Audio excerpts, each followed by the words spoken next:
I'm going to go ahead and turn the mic over to Modal, to where we're sitting right now, their brand new office in New York, and they're going to say a few words about what they do. Big fans of Modal. So, thanks. Oh, hey. You want to hold? Sure. It's on my phone. Cool. There's slides? No worries.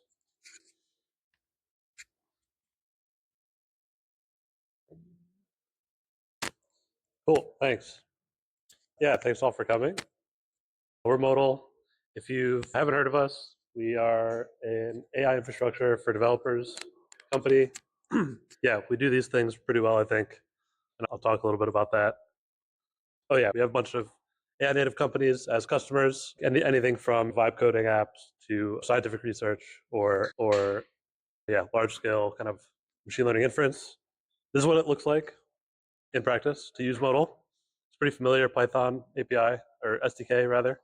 This is all it takes to take a Whisper transcription pipeline, deploy it to the cloud on GPUs, and have an auto-scaling container pool in the background servicing that pipeline, where it scales up and scales down back to zero when you're not using it. In particular, like this function, you can just pass as many URLs as you want to it. The more URLs you feed it, the more containers will spin up in the background to churn through that backlog of work. We scale up very rapidly. We have a lot of really cool tech underneath the hood to make container cold starts extremely fast. And we have this elastic compute pool in the background, which allows us, again, to perform that auto-scaling for you seamlessly, where you don't have to worry about it. Yeah. And also, like, the other thing to point out is you're not using Kubernetes here, right? You're not, like, having to configure your infrastructure in YAML. We're big fans of infrastructure as code, and in particular Python, which is where I think a lot of the kind of AI native or ML native stack already is. Yeah, I think there's, so on one hand, we're known for being kind of compute providers or GPU providers, right? We give you really quick access to large amounts of GPUs when you request them. You don't have to provision them. You don't have to commit or reserve them. And yeah, you come, you use them, and then you leave, and you don't have to worry about paying for any extra cost. But we also have kind of products that are more geared towards maybe the higher levels of the AI engineer stack. Sandboxes, for example, where I think people use the frontier model APIs with sandboxes quite a bit now for either vibe coding or for evals or for reinforcement learning, agent decoding, stuff like that. There's a lot of use cases for that I think maybe you wouldn't think of a GPU provider as servicing, but yeah, I think like what we're seeing is that people go from like this high level AI engineer workflow, building off the frontier APIs, building agents, trying to just get to market quickly and have something to iterate on.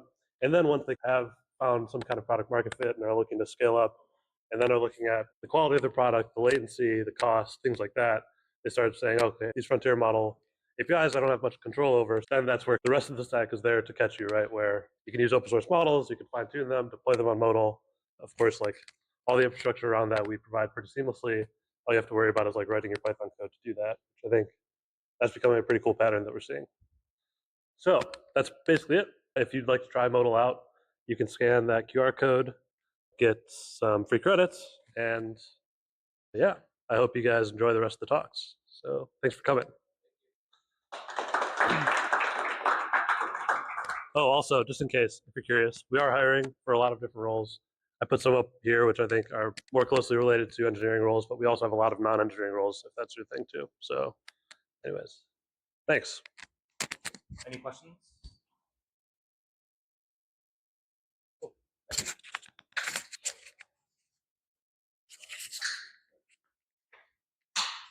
All right, thank you. So next up, we have our first speaker, Asaf from Northwestern Mutual. And let me start the slideshow. All right. Give it up for Asaf.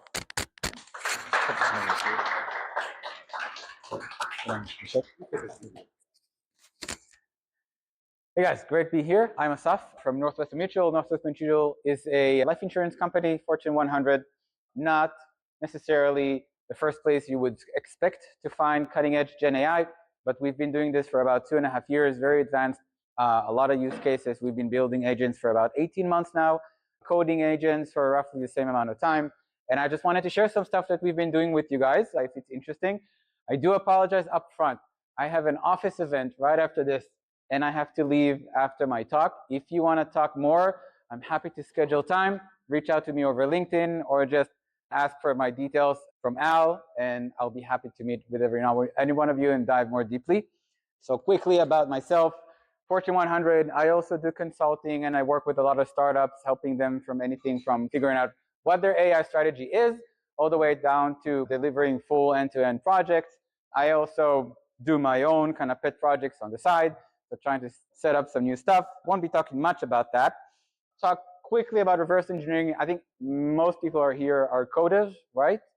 And if everyone using some kind of a coding assistant one way or another. So I'm sure you're familiar with reverse engineering. I don't know how many people are actually applying coding assistance to reverse engineering, but one of the biggest problems that we see is a lot of legacy code is actually not that well known to the big foundation models, even the fine-tuned ones like Cursor and GitHub Copilot. And to be honest, most of the legacy code that we encounter is very messy. There's not enough documentation. If you have inline documentation, that's a good thing.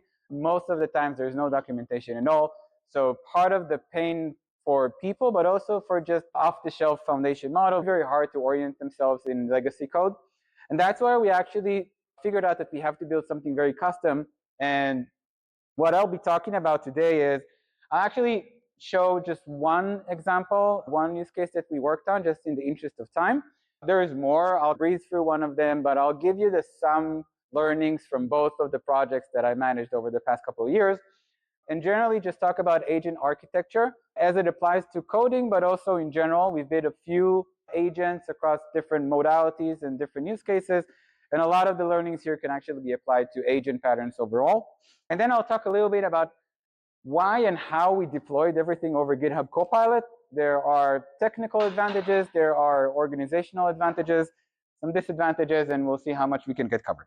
I only have 10 minutes, so I'm going to introduce this use case very briefly. The second use case kind of builds on top of this and is a bit more complex, so I'll dive into the details more there. But the deck will be available after the event. And again, feel free to reach out to me. We can dive into any of this. Happy to geek out about this with anyone. So Informatica, how many people know about Informatica even? Yeah, very few, I think roughly my age maybe here that have heard about it. It is an ETL language, so it helps transform and move data from between databases and kind of producers and consumers of data. Very old school language, and we want to modernize it in Northwestern Mutual. Over the entire company, we have about 15,000 ETLs that are running on Informatica. Not a lot of people even know how to read the code. It's coded in XML, so there's a lot of overhead in the code. And basically what we did is figure out that this is a great use case to start with. And the reason it was a great use case to start with is because the ETLs are actually organized very well file by file. There's no dependencies across different files. And when we do the reverse engineering, the output is very well defined. Okay, so because it's an ETL, right, we can generally define it as this piece of data goes to this other place in another table, and it goes through maybe a few transformations along the way. So the input and output are very clear. And we actually had a few examples from the teams that were already working through that. So this is basically what the output looks like. Okay, and as we worked through this, we had very good partnerships with the teams that were able to very easily validate the output was right, because again, it's a very straightforward process that should be easy to trace, but again, a lot of manual effort to do it on your own. Some of the challenges that we had, again, breezing through that, but I want to highlight a few things that were very important for us. I'll show you very briefly the prompt in a second, but the interesting part here is that when you get an ETL, it's generally simple for an LLM to trace the code and say, okay, so this piece of data goes here, goes through these transformations, and ends up there. The problem that the foundation models had with this, and I'm talking Claude 3.5 Sonnet back, I think it was maybe a year ago that we did this, it actually doesn't know Informatica very well. Okay, it wasn't trained on a lot of examples. The syntax itself and the overhead of the XML were throwing it off very quickly. So that's one area. The other one was that the same ETL can include multiple transformations, and there is no logical order within the file between the different pieces of code. And some of these files can be 40,000 lines long. And immediately it was very clear that we can't just dump everything into Claude and expect it to work. First of all, because there's generally too much information, and in some cases it actually didn't even fit into the context window size. Now, keep in mind, and this is something we picked up on very quickly, the context input size is very different than the context output size. So usually you have 200,000 tokens on the input, but about 4,000 tokens on the output. When you're talking about code reverse engineering, the input and output are roughly the same size. So even if you can push 200,000 tokens in, you're not going to have a large enough context window on the outside. The approach we took to tackle that was chunking, right? So it's not something new, but the strategy of chunking was actually the interesting part. Like I said, we have 40,000 lines of code in a single file, and they all somehow depend on each other. But just going kind of line by line or paragraph by paragraph, as you would do if you were just doing some kind of a document, doesn't work, right? Because there's no logical order to how you write the code into the file. What we actually end up doing is build a lineage, right, and stuff all the lineage into a graph and add documentation piece by piece depending on the logical pieces of the code, and then the connections between them were represented by the graph. So we basically did a graph RAG. Okay, that was a year and a half ago.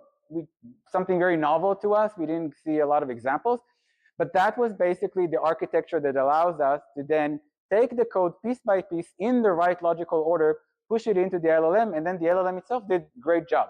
Okay, the overhead in prompting that we had to do was basically teach it a little bit of Informatica syntax. Okay, because Sonnet did not know a lot about that. Overall, that's what ended up giving us very good results. And quickly, the way, I'm not going to even look at it, but if you do want to read through that, you will see that this is a very simple prompt. It basically says, you're a developer, here's some information about Informatica, this is what you need to do. I'm going to give you a piece of code, and I want you to give me a business and technical description that looks like this. And we did some few shot prompting. So super straightforward, right? There's no complexity in the prompt itself. The complexity was in the context management and basically the architecture of how we review the files and how we process them in the right logical order. So that was Informatica. Again, this is ROI that we were able to measure. We already processed about 1,000 files with about 5x ROI. And this is out of about 15,000 files. So we're looking to see somewhere between 50 to 100x ROI because it was a pretty simple, actually, project to run, but the impact is huge, right? And we're basically saying that every file takes about 5 hours of processing time from a person, and we shrink it down to about 10 minutes, right? So they just look at the output, they take a look at the code, and in most cases, it's just very accurate. Okay. That was very quick. This is where I'm going to give it a little more attention. I don't have a lot more time, but let's see how much we can get through. So Sybase, anyone know Sybase? Again, very few people. Sybase, again, very legacy language to manage databases. Another very large footprint that we have inside Northwestern Mutual. The challenge with Sybase, unlike Informatica, is that the code does not go file by file. Okay, we have hundreds of files. The dependencies between their files are massive. This is just one database, so there are 8 levels of dependencies here, and it's comprised of what's called stored procedures, which are the methods that run code. There are triggers and functions which interact with one another. There are the tables that are actually the source and target of where you take data from and move it into. So much more complex ecosystem, much more complex syntax, and the code itself has huge dependencies within it. So again, the approach was to say, we have to somehow figure out how to feed the LLM the context in a stepwise way so that it is able to even make sense of everything that we get. Even if we wanted to, we couldn't just push all the context in because we're talking about hundreds of files and millions of lines of code, and they are all interdependent. Okay, so there was no even logical or naive chunking that we could do about this. And another reason why out-of-the-box models didn't work is because a lot of them are very lazy. So even if you went to the newer Claudes or the kind of fine-tuned ones on GitHub Copilot or Cursor, they're usually very lazy. So if you ask it to analyze the code, it's going to go 1, 2, maybe 3 layers deep, and it's just going to stop. Okay, it's going to say, I finished analyzing the code. Sometimes you even tell it, no, there are actually deeper levels of dependencies, and it's going to come back and say, nope, I couldn't find any. And only when you really stress it, you say, oh, I found another level of dependency.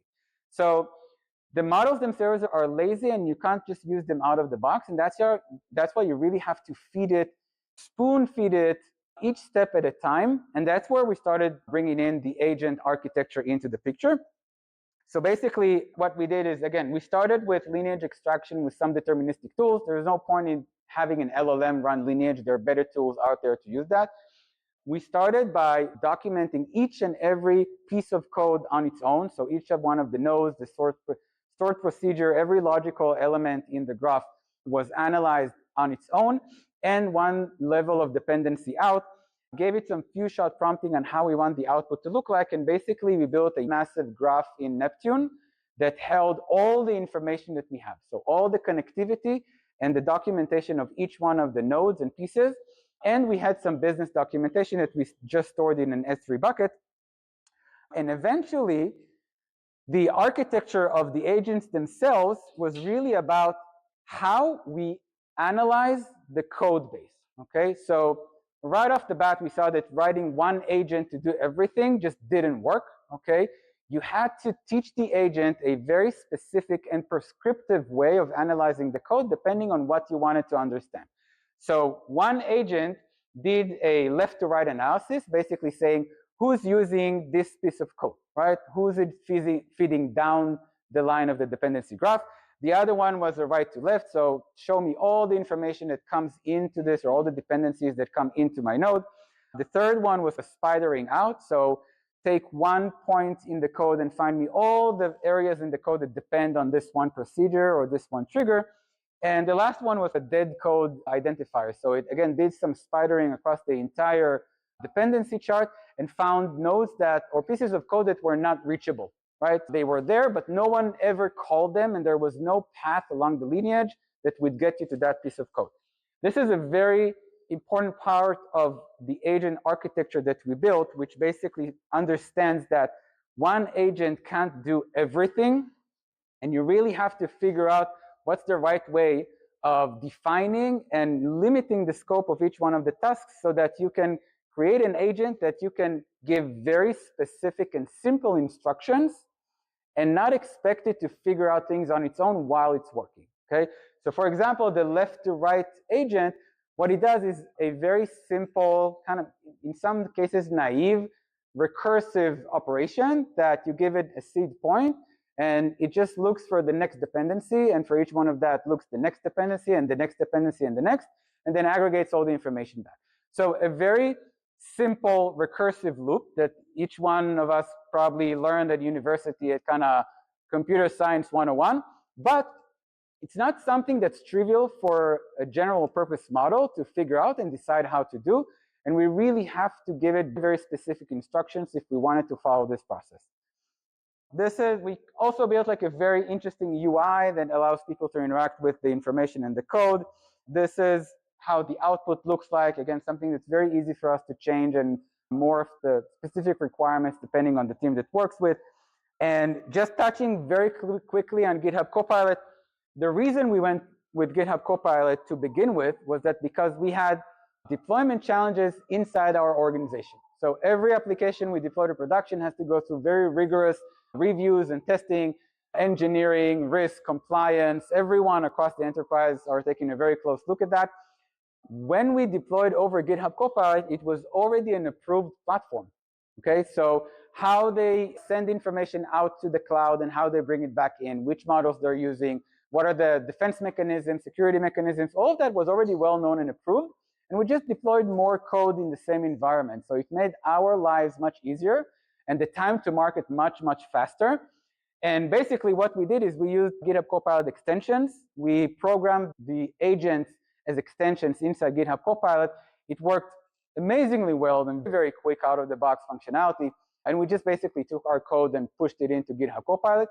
Same with the Neptune graph. Copilot is not able to build that on its own, so we built it outside and we loaded it in. We built an MCP server that communicated with Neptune and S3, and we allowed GitHub Copilot to interact with that knowledge base, and the agents were specifically trained on how to interact with the code base.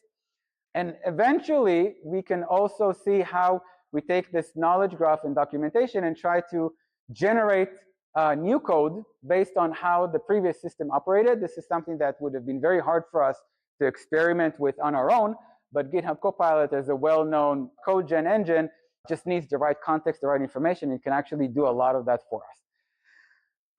Okay, try to cram a lot of stuff here. There's some prompting if you want to look at it. Again, the prompts are very naive, even you would call them. The smarts is not in the prompt, it's really in the architecture itself and how we feed the information and the steps. And yeah, and we're already seeing some good ROI from this, much more to do there. This is just a quick summary of some of the principles I talked about if you want to take a picture of that, or if you want to just take this offline when we're done. And that's it. Oh my God, that was quick. I hope I was clear enough. Again, anyone who wants to talk afterwards, let me know. I'll be happy to find some time.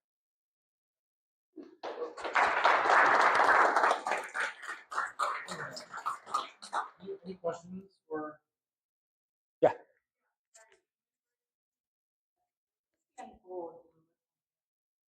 The end goal for the reverse engineering was basically an existing set of modernization projects that were already funded in the company, that were already underway. So Informatica, again, huge footprint, Sybase as well. It's very hard for us to maintain those. Okay, very few people who know how to do them. The people who wrote the code are no longer with the company. There's not a lot of support out there, even if we wanted to hire someone from the outside. So modernizing these platforms, getting more capability, higher maintainability, that was the goal. We just came in and gave the teams another tool to do what they were already going to do. Yes. Yeah. Yeah. How does reverse engineering handle misbuilders and code? Like whenever I use Copilot and stuff, to like write a variable that doesn't it would look at it like language-wise rather than logic-wise. Right? So the reverse engineering code would be like someone who wrote code with variables that have would it go based on the variable names or would it go based on? That's a good question. It would generate. So first of all, the way that we prompt the foundation model is very specific. We tell it upfront what is the syntax, and we tell it upfront what are the patterns that we wanted to use. We also load some pre-existing context, which is some of the system designs. There is documentation on list of attributes, right? Because eventually what we dealt with are schemas, right? So you have the schema. The schema is very structured. It's very strict, right? Because it's a database, so it has to work somehow. So at least the variable names are well known, but also the method names, the pieces of code that perform functions should be well known. Anywhere where it is not sure, the way we prompt it, and we are very strict about it, it has to error out or send out like a warning message. I don't know what to do about this. So some of the prompting that we do is about don't make anything up. If you don't understand something, assume it's an error in the code or assume that you don't understand and throw it back to the user. And generally that works very well. So we have seen very few cases where it dramatically hallucinated something that was just not true. Yeah. Documenting existing zeros and triggers. Informatica was one of them, Sybase was the other one. They have very specific syntax. The way that we wanted to create it was actually language agnostic. Okay, so we wanted to create, so for Informatica it's basically SQL, right, which is generic, and we created technical and business documentation that were not specific to any language. There is, like I said, an ongoing modernization project. So we know what we want to translate that to, but we assumed that forcing the LLM to provide a documentation that's already aligned with some target state architecture is going to be more complex. It's going to have more assumptions that, again, we did not document well enough. So we just said a very straightforward, system agnostic, language agnostic documentation. Hopefully that can feed better into a next step rewrite. Yeah. How did you guys, what was the process like for the consumer? A lot of testing. So we worked very closely with the team that was already working on modernizing that. They had a very innate incentive because they were doing the reverse engineering themselves, which is terrible work, right? So anything that can speed that up or even allow them to not do it at all, they were just give it us, right? So they were pulling very hard on that. But eventually they were doing a lot of the testing and the validation. They already had some work done, so there were a lot of examples we can pull from. So they were very closely working with us. Once we were able to give them a production grade system that they could just run on everything, then a lot of other teams across the company started becoming interested in this. So what we do right now is basically just very small kind of fine tuning of the output format, depending on the teams that we execute this with. But we basically run this as a batch process. Give us your folder with Informatica folder files. We're going to run on them one by one. Sybase, a little more complex. Okay, so we're still working through that. But yeah, there might be some nuances there that are going to require some special prompting from the teams. Okay. Thanks so much. Thank you very much. I haven't heard Informatica and Sybase in a long time, so that's cool here. All right. I am sorry, I have to leave, but again. Yeah. I'll send out his details if you want to connect with him. Okay. And yeah. Tell me Asaf Bord on it. All right. Next up, we have Viraj Mehta, the CTO at TensorZero. Quick story about TensorZero. Someone from their team reached out to me, I think, over the summertime. And I was like, what is this random open source tool? It turns out there's actually meat on the bone. And I got deep into playing with the project and added to one of my lane graph applications. And yeah, this shows that cold outreach still works. Hi, everybody. Thanks for coming, and I appreciate the attention and the time, and hope you learned something from this. Today, I'm going to talk about LLM function calls as multi-armed bandits. First, I think I need to define all the terms here besides LLMs, so I'll do that as part of the talk. A bit of background on me before we get started. My name is Viraj Mehta. I'm the CTO at TensorZero. We're a small seed startup based out of Brooklyn. We build open source infrastructure. I'll talk about that in a second. Before that, I was doing a PhD in robotics at Carnegie Mellon, where I was like working on reinforcement learning and language models and some other nuclear fusion, but that's a whole other topic. Jumping into this, TensorZero is an open source stack of 5 different pieces that are used for building LLM applications. We most used and well-known pieces are Gateway that makes some opinionated decisions I'll talk about on the next slide.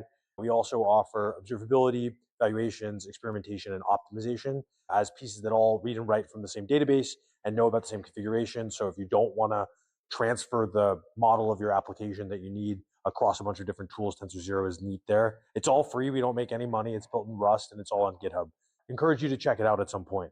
The reason I got into working on this from an RL PhD is that I found that I was very excited about this vision that I still am very excited about, that LLM applications eventually need to get better from not like tons of manual tweaks to prompts and models and generation parameters, et cetera, but rather from the way that we get better at things, which means like feedback from the real world on how well you did on something, or feedback from a manager giving like natural language advice on how to do this better or what to think about or those sorts of things. And the learning process should be a lot less granular and manual and involving a lot of headaches from humans doing the work. Okay, so one, I think like the most interesting design decision we made when building this gateway is described on this slide. So first I'll talk about, this is my definition of what is an LLM function in our terms. I think about like the classic process for calling an LLM in like any application today is like you'll have some business logic variables, they're variables. You need basically at the end, your application needs to consume something that comes out of an LLM, which is also variables of a different flavor. And so really the question, like the caller's interface to an LLM call is really the application code sends variables somewhere. Eventually they will get variables back, and kind of everything that happens in the middle, the choice of prompt, the inference step, the conversion from prompt to tokens and tensors, and then back to tokens and prompts and back, that all of that is like the implementation of the body of the function. But the signature of the function is really just the variables on the inputs and outputs. And I think that there are like real architectural advantages to thinking this way. Primarily that when you collect historical data, you don't care what your prompt is or whether you're using Gemini or Claude or any of those things, which allows you to do things like try counterfactuals, build evaluations for other models and that sort of thing, and run any sort of LLM optimization algorithm. So I think there's like a real like engineering reason to set up this interface. The other thing that's really exciting is then you can have multiple bodies of a function and wonder, okay, like which of these bodies is best for my task? And that is what we'll be banditing. I know that word might not mean anything to anybody, but that is what we'll be banditing today. Can I get like a nod if this is all making sense? Yeah, okay, sweet. Okay, great. Okay, so imagine we're going to a casino and there are slot machines at the casino. And every day I give Al $1 and then Al has to pick which of the many slot machines to play the dollar on. And we go every day for a long time in a row, and he's got a notebook of what did he do on all the slot machines. And so over time, there are way more days than there are slot machines, and he should start to get a sense for which of the machines should I be spending my dollar on in order to get money. And over time, you should try and spend more time on the machines that are getting you more money so you can identify the best slot machine in the casino and maximize your earnings. If you do this naively and like round robin all the slot machines for a long time, you're going to be taking too long and you're leaving money on the table. So the science of, if colloquially a slot machine is like a one-armed bandit from like old Americana, and so this problem is like often referred to as a multi-armed bandit. Super well studied by theoretical computer scientists and like nerds everywhere, but it's also obviously useful for things like advertising. If you think about like the Blue Links or any Chumbox or anything like that, and there are applications in finance and other fields as well. For an LLM function, there's like a natural application of this problem setting in that you have the same like function from the previous slide. You might have the same function signature your application is calling. And you might have like many implementations of the inner part that you might want to know like which one of these is best. And so for the sake of this talk, I'll make the strong assumption that's not true in most practical applications that you get like a binary signal on was the output good. You can relax this, of course, but like for the sake of talking about it. Then there are a lot of really well-principled studied like old methods that work really well and have great guarantees for solving bandit problems, and you can like speak to their sample complexity and really throw back to the old days of machine learning way where you can say, okay, I can like have confidence intervals and believe them and that sort of thing, which is really neat. And so two like very old and well-studied methods for solving multi-arm bandits are Thompson sampling, which involves like having a belief about how good all of the Bayesian belief of how good all the arms are and then sampling from it and picking what's best from there, or upper confidence bounds where you're acting optimistically. So if I have some uncertainty about how good every single LLM implementation is, I'll take the one that I think is best if I'm being optimistic that day. And then if I'm wrong and I'm being overly optimistic, by sampling it, I'll learn that it was bad and I shouldn't do it anymore. We don't use either of these in our implementation, but I'll talk about why in a second. Right now, traditionally in bandits, you think about minimizing the regret of your algorithm. So that's the most well-known criterion for optimizing, which means I want to do as well as I can on the problem. I want to make as much money as I can. The other like alternate choice is best arm identification, which is I would like to maximally efficiently find the best slot machine in the casino.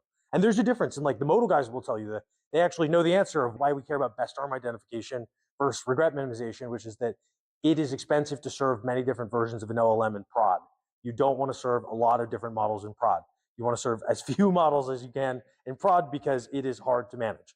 And so for us, when we were deciding like which version of this should we implement, we went with the best arm identification because as quickly as possible, as you'll see on this chart on the right, you want to make a statistical determination that one is best and then just only serve that until subject to like distribution shift or like a new model class coming out or something else.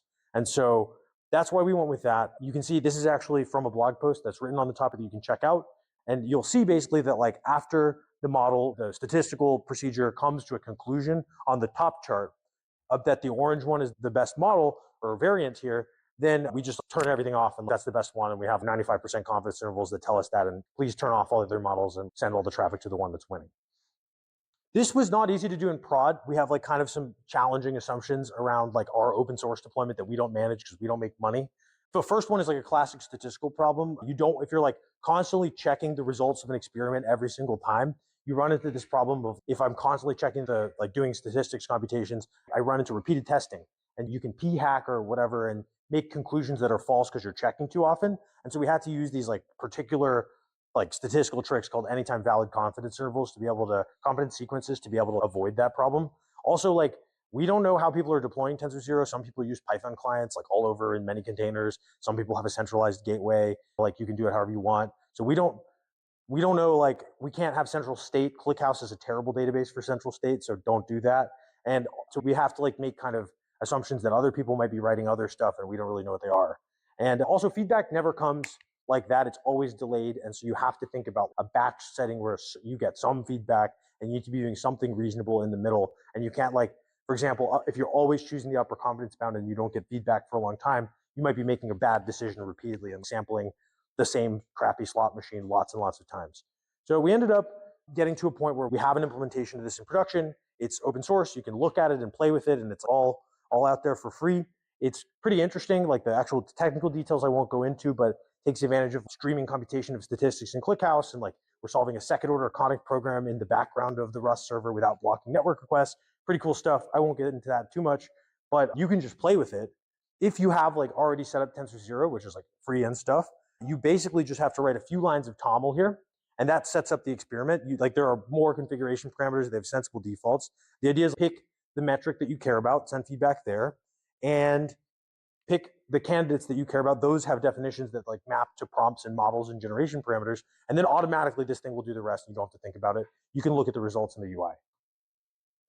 Yeah, so that's what that looks like. This is like a screenshot of the React component in our UI, I think, and you can play with it. I want to talk for a minute about like the conclusions and like where does this go from here and what is interesting about this. If you think that, okay, I have my application now calls an abstract interface that does the job. I have many implementations of that interface. There's a lot of really cool next step problems to the one that I just described.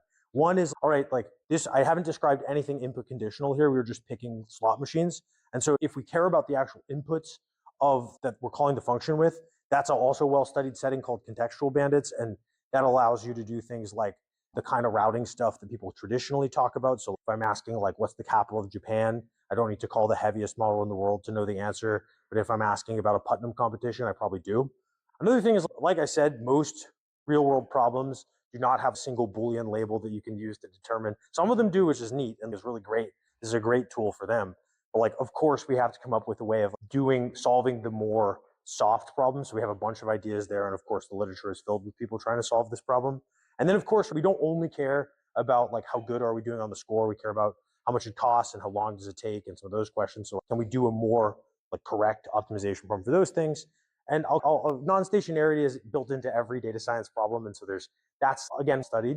But I wanted to finish with a discussion of like, if you can automatically figure out which candidate is best, and you can automatically generate candidates that you think are promising, then that problem of like, how do I, like at least the narrow problem of how do I optimize my abstract function against the feedback that I care about is like solved-ish. It's not like super solved-ish, but like kind of solved-ish in that like you can be generating like sensible-ish models and prompts and parameters and then constantly hill climbing as you accumulate more data.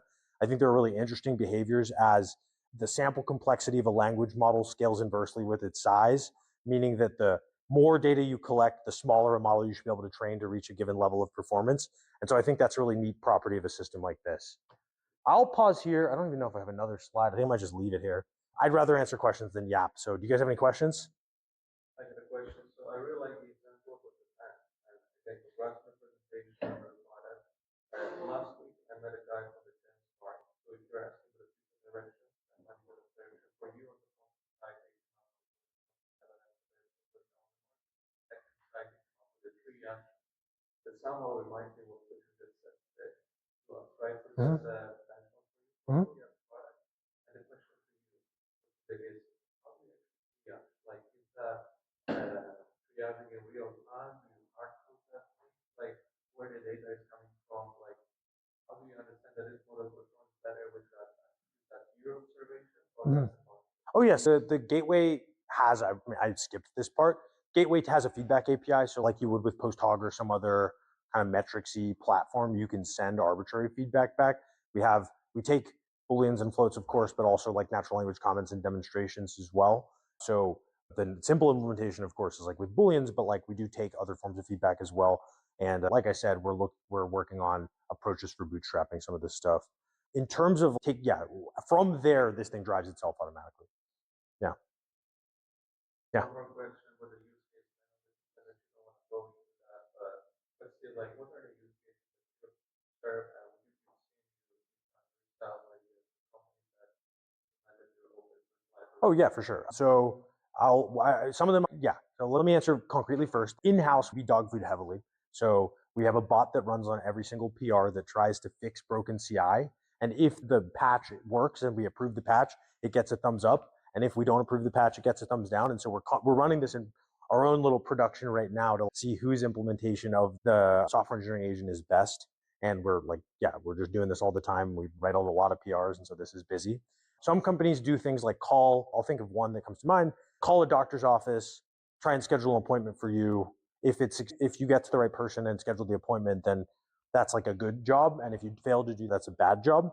And that problem has the really neat property that it's like really annoying to call United Healthcare or a doctor's office and like wait on hold and so on. So there's like it's expensive to generate the appointment, but it's very easy to read the transcript and be like, yep, we scheduled it. That's the right time, easy. And so there are a lot of problems of that shape across the industry and like generally where you can actually see that there is like a signal. And I think I don't know how much time I have left, but okay. One point that I think Dario Amodei made first, if anybody I heard, is that as these models get better, you start to zoom out from like individual inference tasks about a particular extract an entity from a piece of text or answer a question about a document to like larger tasks that we are naturally measuring anyway. Did you sell something? Did you close the ticket? Did the PR get merged? These are things that we do know how to get consequences for because they're like human-sized tasks and not like baby, like granular ML tasks. And so I think that this problem might get slightly easier as we start seeing like workflows that are the shapes that we already know how to evaluate in the world.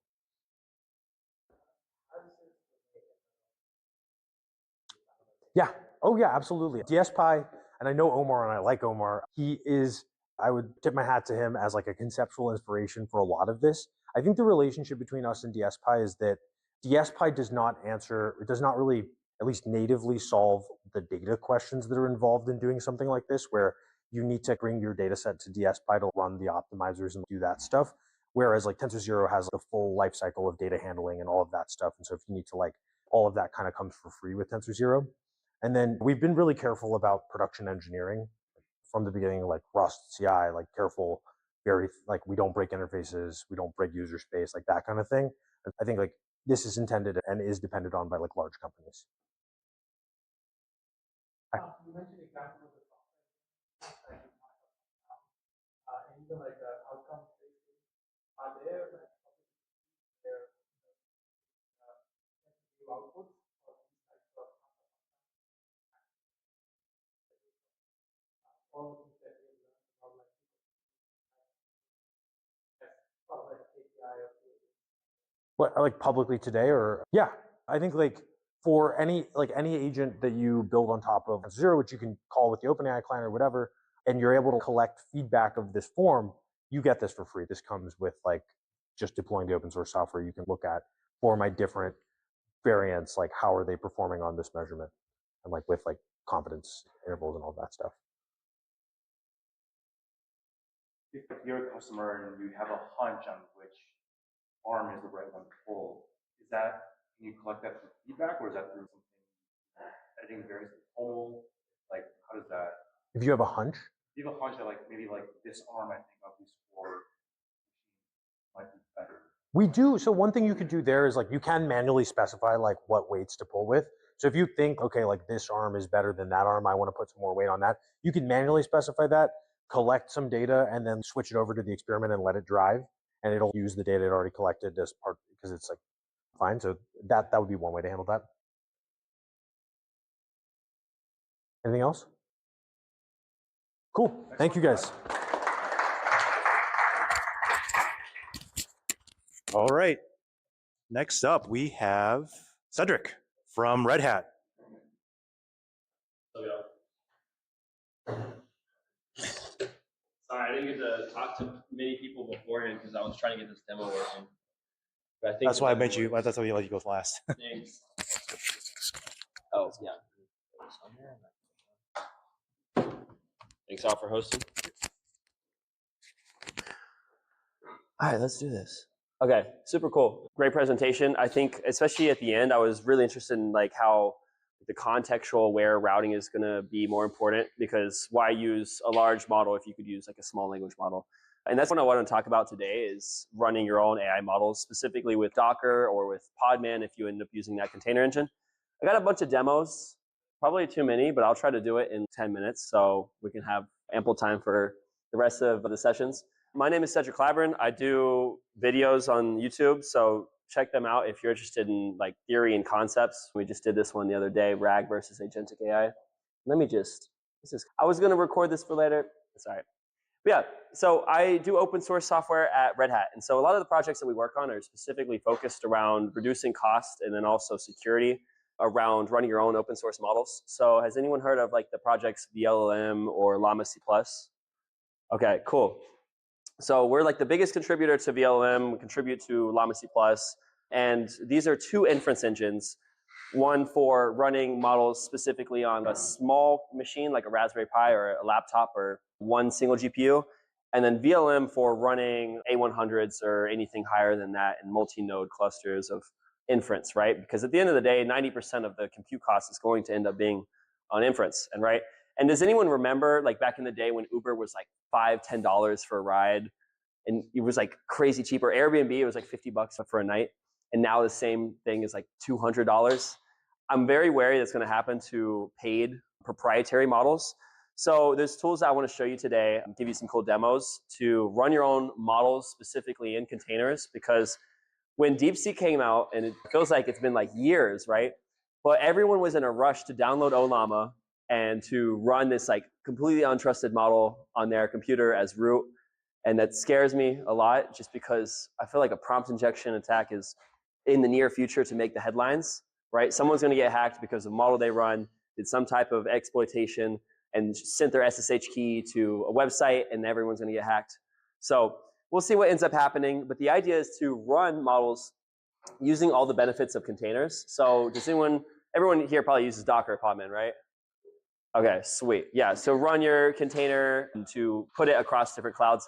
The idea is, though, to use, with this project specifically, a lot of benefits of container isolation, because you can use Ollama to start running a model, and it's really easy. You get the OpenAI endpoint, connect it to your applications, but you don't get the isolation or read-only or no network access and all of these features that you should be using to run these untrusted models, right? Anyone can download Quen or Llama or something like that, but how do you make sure that what you're running is actually going to be safe, right? I think this is like a big concern that I'm thinking about all the time, but also just like open source models are really cool as long as you can treat them in a safe manner. So the first idea is to use models in containers. So maybe it's from Hugging Face. So I have GPT-OSS here, or maybe it's from Ollama's registry, and to run this totally in a container image. So I'll actually show you what this looks like. Give me a second here. So the command I'm using is Ramalama. It just works on any machine like Windows, Mac, Linux. And so what I did before was just a Ramalama list of the models I have downloaded. The one I like to show is from Hugging Face. It's specifically called Small VLM. And this is like a 1 or 2 billion parameter model that does good performance on small systems, right? Beats Quen's model, beats Gemma. And I like to show this just because this is a fun example that kind of shows like multimodality when you're using local models, right? So if I do Ramalama serve as like an OpenAI endpoint, then small VLM. So I have that running in a container there. And then let me open up Chrome, and then I'll go to kind of like this front end app that we have here. So check this out. So I'm up here. We're connecting to what, port 8080 on localhost. All right. What do you see? Send all the information as video or kind of base64 images to the container that's running the model, and then you can see it. Good job. Hold on. Pretty crazy. Yeah. So this kind of shows you the capabilities of a small vision language model, right? Or any type of small model. The idea is, right, as a developer, I can, and you probably know this if you've used Ollama, you can integrate it into your local apps without needing a token, without needing internet access, and it's really easy to understand what requests are being sent to a model, right? Just as I showed you in the logs. Or if you're using models in some type of huge capacity, if you're using thousands or millions of tokens every day, it gets very expensive very quickly. If you own your own hardware, or if you have a Mac like me, you can just run these models locally, not worry about the data privacy. So like with this tool, what we do is we package up VLM, or we package up Llama C++ in a container, so you can easily switch models. You have all of that security. Specifically, the model is completely blocked from using the network or from touching your hardware, your file system, right? And then you can bring in all the models from like Ollama or Hugging Face, or use different types of inference frameworks like Llama, which is Ollama, but also VLM for bigger types of situations. And the idea is, since everyone has different hardware, every time that you try to recompile your environment to run a local LLM, you have to get the drivers and get the dependencies ready. And so if you just have this in a container ready to go, you don't have to do that. So that's the fun little introduction to this project, which is Ramalama. The thing is, everyone likes inference. What's the next step, right? Has anyone heard of this project called Dockling? This is also something that I work on for RAG pipelines. Cool. So the idea is, okay, you have all of your data types. You need to convert them into JSON or Markdown or get them into LangChain or something like that. Traditional like recurse or just like standard chunking of 500 characters just does a bad job. And so with the CLI, it's really cool that you can go in and say, take my data.pdf, turn this into OCI image, which is really cool because I have versioning now, or I have CI/CD pipelines, and then do a RAG of a PG, I think it's a quadrant database actually, to do questioning back and forth. So what I did is I literally brought in this file. It's some joke file about Marty McFly. He was like in an accident. You can see the image here, et cetera, et cetera. Information a model's not going to know. And then completely on-prem without having to access anything else other than the container itself, you can just start asking questions like what's the claim number and stuff like that. And of course, comes in really fast. You get this low latency and it's all running in a container. So I can manage these containers, both the model that's being inferenced, but also the vector database. So it's really cool there. Now, last part I want to show you is that it's really cool and fun to use on my local machine, right? Using like something like Llama C++. The thing is, let's say we need to scale up a little bit. Well, that's where an orchestrator like Kubernetes is definitely the way to go, right? So what I have here is all of my different open source LLMs. So I've got Llama, I've got Qwen, I've got TinyLLM, IBM's Granite, 5.4 from Microsoft, all together, and we optimize these models using quantization. I just got this Atlas browser. It's great, but it needs some work. We go ahead and we validate some of these models. We compress them. So for example, let's go to Qwen Vision language model. We compress it down to FP8, floating point 8 precision, and then show you how to use it to run it inside of a container. And then if you got your application running, well, then you can connect it to a local model. So just like these local models I have here. I think for this demo, I've got Mistral. So where's Mistral at? Oh, Mistral. There we go. Oh, it looks like let's see what's happening with it. All right, we'll see. All right, cool. It's good to go. All right, 200. And then say, for example, I have my application that's running. I'll just connect it to that local endpoint. And if you want to try this game out, I will show you. So let's connect this to a QR code. And I'll show you in the background, if you want to, sorry about that. If you want to scan this QR code, try out the small language model. So it's running in a container. It's the open source model from Hugging Face. If you're not good at blackjack like I am, you can call that model that we just saw, and it'll give you gambling advice. Now, it's definitely not legal, so it will count cards. Sometimes it shows you the dealer's card. I got to fix that. But feel free to try that out. And in the background, what I have here is MCP server. So it's just running, I think it's fast MCP to connect to Notify. So if you're playing the game, let's get some cards, see what we get. 2 and 12, we got to hit that, right? Oh, how did we already lose? All right. This is the tough part. All right. Got to hit that, right? All right. 20. Stand? Okay. Let's double check. Say what? Ask AI. AI says stand too. Fingers crossed, let's get our money back. Damn, easy as that. We don't even have to go to Coney Island to hit the casino. Or what is it, Resorts World that they're trying to build out there? I don't know. But so that's the idea, is you just connect models that are, let me come back here. Connect models that are already running in containers to not have to worry about something breaking out of that isolated environment, but also being able to scale up, scale down, and then run these on your local machine. Or if there's any Linux people in here, you could also run this as a systemd file. So I turn this Llama 3.2 into a unit file so that every time my Linux machine would boot, it would automatically start this using that Llama project. So pretty cool stuff. Feel free to enjoy the game, and I appreciate Al for putting this on. For the future of AI, it's open source. Open source is the way to go. Modal, thank you guys, because you guys use VLM too. Check out the open source models, check out these inference projects, and yeah, download Llama. It works on Docker, works on Podman, any container engine, and yeah, cheers. Thanks.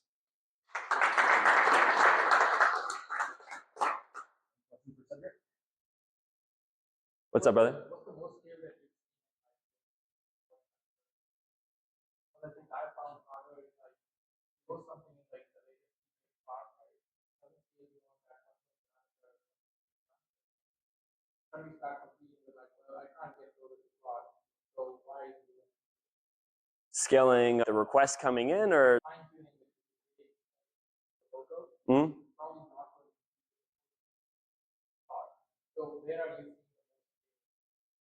the most So, okay, there's two things there, I guess, training and inference. The inference stuff is interesting because we're working with NVIDIA on this project, and I guess I'm IBM and CoreWeave and some other guys to do distributed inference. So let's say you have a lot of requests coming in that are pretty much the same prompt template, pretty much the same request. I'm automatically routing that to a GPU that's already hot with KV cache on that request, so you can save on that. But then if you're talking about training, then I mean, that just depends on the model capabilities itself. The thing is, like, I've seen in the past year, because I've been knowing AI since ONNX and like before that, and now it's a lot better, thank God. But like, for example, a year ago, the model context size for an open source LLM like was 8,000 tokens, and now we're at, I think Mistral just came out with something yesterday, and it's 250K. So I think the capabilities of these models that are pretty much the same size as a year before, but now have 10 times the amount of context is like just going to increase. So the capabilities are there. Open source lags behind 3 months, the proprietary models I've noticed. But yeah. Yeah, thanks, Ben. Good question. Hey, what's up? So I think one of the things that's PLM is still support, and so interface. Yeah. And I'm gonna try to scale it. It would be really slick. Yeah. That's what he mentioned is also a pain point for me. If you want to run VLM, it's really fast because of a lot of caching, but also just attention mechanisms, and you can't run it on like a Mac machine. It sucks. We've tried to put in PRs and they reject the PRs. It is what it is. The thing is with like Ramalama, so it's like CLI to use Docker. So let me show you one quick thing. I'm sorry. So Ramalama, let's do run. So dry run. Yeah. So you can see the command here that it's actually running. So when I do this Ramalama, it's actually just doing a podman run, but giving all of these labels, so pull from Olama, and then use a runtime Olama C++. But you could, if you're running this on a Linux machine, just swap that with VLLM, and there's images that are already ready to do that. But the idea is that the models are OCI images as well. So once you're doing versioning on your data for RAG as an example, or your model, then you could put that to your registry and then just call that back down with VLM. So I think it's a work in progress, but I sympathize. I sympathize. Yeah. When you say the models or OCI, is that like a model as opposed to the VLM already? Built that on top of the VLM image, or how does that? Yeah, the model being a OCI container. So I think even Olama. So if you go to Olama models, is OCI images itself. The thing is, they're missing like one component to make it actually an image. And so if I do podman images, I'll show you. I've actually converted some of the Olama images into, so like this is a OCI image of the RAG data, or I think I had one for Llama 3.2. I don't know where it went. But essentially, yeah, doing versioning of the models as OCI images too. And then when you pull that in, then you can just unpack it and use the safe tensors. Where add image. Use the safe tensors for VLM. So it's a work in progress. We're trying to make it CNCF compatible so that it's integrated in Kubernetes is the goal. But yeah, sorry. I think it's over to you now. Cool. All right. Sweet. Thanks, Cedric. Thank you. All right. I'm going to do a really quick talk on who here is not using Claude Code. Everyone's using Claude Code? All right. This is a quick talk on like how I'm thinking about personalizing Claude Code for myself and my team, and more so doing this to get your feedback on what I'm doing if it makes sense. Okay, on the field engineering team at Galileo, I work a lot with customers, and at high level, when customers deploy Galileo onto their own VPC or whatever, there's a whole bunch of services that we have to deploy to the cluster, Kubernetes, ClickHouse, and then also there's all these other services that we provide as part of the Galileo package. And I realized from looking through our GitHub that all these repos I can just pull down locally to my machine. And that's when I was thinking about how I can scale technical support for customers who are asking really deep technical questions. And so we'll get a question like this in Slack from a customer asking something in the weeds about how to calculate metrics and evals and whatever. And as someone who's not on our engineering team, typically I would, before Claude, forward this to some engineering channel and be like, hey, anyone know what the answer to this question is? And then some poor engineers going into our actual code base and trying to find the answer. So does that kind of seem similar to how things work? Okay, yeah. So I wanted to avoid doing this every single day. And so this specific customer, they're asking about these metrics that we have in our UI. We have these high-level metrics around like how the agent's performing at a very conversational level. And they were asking like, how do you actually calculate these metrics? How do I know that you're doing it in an efficient way? I don't want to use too many tokens. And so the first thing I did was through all the repos, I just ran /init, which just creates like a Claude MD file to look at how all different repos are related together. And then that Claude MD file was written here. And the first time it wrote the file, it was like 800 lines long. And I was like, that seems long, but I had no idea. And then I think it was like a few weeks ago, I came across this blog post from Human Layer. They're doing some cool stuff around like IDEs, and they wrote this really good blog post about how to write a good Claude MD file. And a few things I learned is that sometimes Claude doesn't even use the Claude MD file when you're asking it a question if what you have in the file is not universally applicable to what your customers or users are asking. And so after reading this, I shortened my 800 line Claude MD file down to 60 lines, and performance has been a lot better. Back to the customer question I wrote in on Slack. When you send something to OpenAI, typically this is what the format looks like. There's a lot of cruft that gets sent to the model. And what I realized from talking with our code base using Claude was that what actually happens is we only send stripped out content to our evaluators. So very simple JSON format, and we take out a lot of this extra stuff to prevent using too many tokens. So that was pretty cool to learn about. And this is not in our docs, it's just in our code. And what was great was I could actually take this output from Claude and tell the customer, here's exactly what happens when you pass information to the models for evaluation. To close a loop, we use Pylon for our knowledge base. And so what happens is this customer wrote in asking the question, and then using our public-facing docs, using our knowledge base, Pylon's AI comes up with an answer, and then I kind of proof check this to make sure it makes sense, and then I'll respond down below by looking at this response. Now, the important thing I want to talk about is in Pylon, they have this thing called create a knowledge base article. And so if it's a new kind of issue that is really niche and has never been answered before, and I answer that question in the context of Slack or Pylon, an article gets auto-generated based on the whole conversation history that I'm having with that customer. And that's what results here. And then this article now gets fed into our knowledge base, which then helps train this AI better. So if we get another really in the weeds question about what does that input output format look like, having this knowledge base article created from an existing issue gets plumbed back as training into Pylon's AI chatbot or whatever. So we found using Pylon for this kind of feedback cycle to be pretty useful for this in-depth technical support.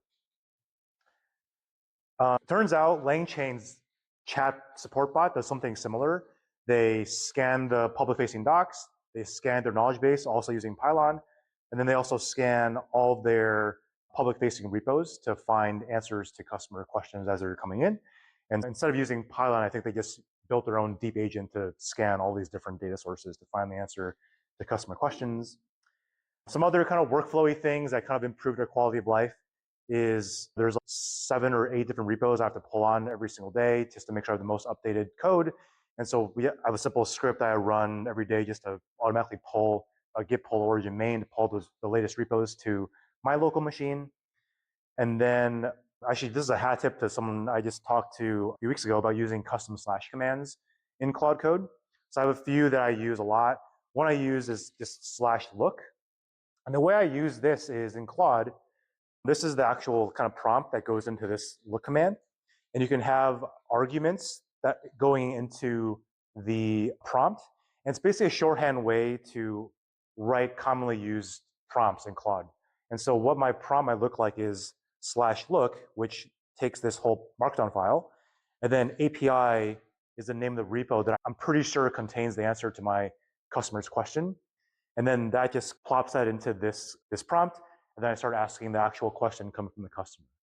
And so just having some simple / commands has really just improved productivity using Claude Code. And yeah, that's it. Main takeaways, Claude MD file really improved answers that we provide to our customers dramatically. Centralizing customer knowledge somewhere that's not in Slack. For us, I think it's going to be Pylon as our central source of like where our data, where our answers are going to. And then finally, product will always move faster than our docs. And so that's how we use Pylon to quickly create these knowledge base articles, because there's so many questions coming in, so many like in the weeds answers, and this knowledge base is just a really fast and dirty way just to bootstrap some of that knowledge. And that's it. Feel free to connect with me on LinkedIn. If you ever want to talk at another meetup, we're always looking for great speakers. And yeah, the rest of the time is just for chilling and networking. And another plug for just to join the Latent Space community Discord. You're from Latent, also, yeah. So yeah, that's where this whole meetup started. And hopefully I'll see you on the Discord, if not on LinkedIn or another meetup. So thanks all for coming out. Yeah. Oh yeah, any questions about Claude Code and what I did and feedback is still very much work in progress. Hey. Are you finding that Pylon is expected to be like a replacement for a Confluent? Pylon's more of like a replacement for a simple knowledge base, even maybe potentially for your documentation, because that's where all of our customer issues are now being routed to. And we're thinking more of as a very dynamic knowledge base, not so much to replace Confluence or any other of our like documentation tools. Yeah.